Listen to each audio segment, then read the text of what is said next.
Moving on now, she was considered Germany's most wanted woman, accused of a spate of robberies and kidnappings between the years 1999 and 2016. She hid from the police for 3 decades before being arrested 2 years ago. 67-year-old Daniela Klette was finally brought to justice as a German court sentenced her to 13 years in jail.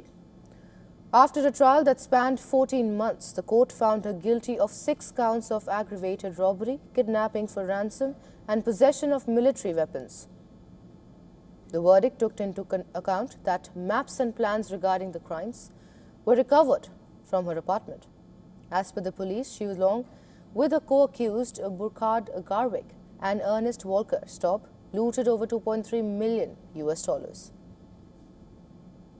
Das Gericht hat bei der Strafzumessung berücksichtigt. In determining the sentence, the court took into account the fact that the case involved a high level of criminal intent, in particular because every act had been planned down to the smallest detail and then carried out.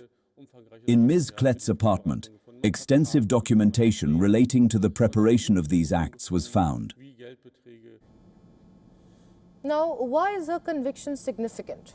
Well, close to 3 decades ago, she was an integral part of a left-wing guerrilla group named Red Army Faction, which was accused of unleashing a wave of violence in West Germany during the 1970s and 80s.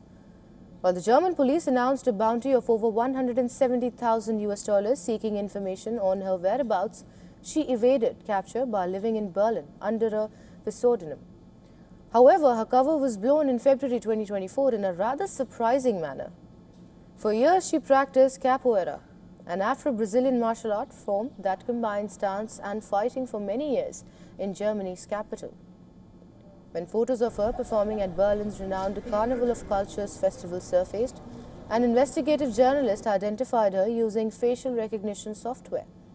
After raiding her apartment, police seized numerous weapons, forged identity documents, wigs and cash believed to be from the proceeds of robberies.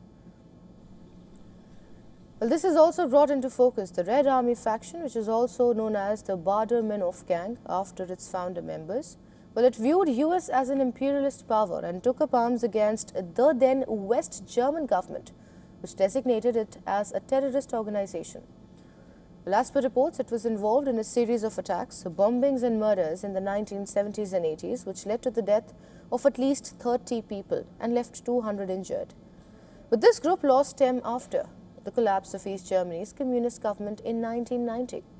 The Red Army Faction finally announced its dissolution in 1998. While Klette can no longer be tried for being a member of a terrorist organization as the group is defunct, but she is also facing charges for 3 other attacks dating back to the 1990s. While she has decided to appeal verdict in the Federal Court of Justice, her 2 co-accused remain at large.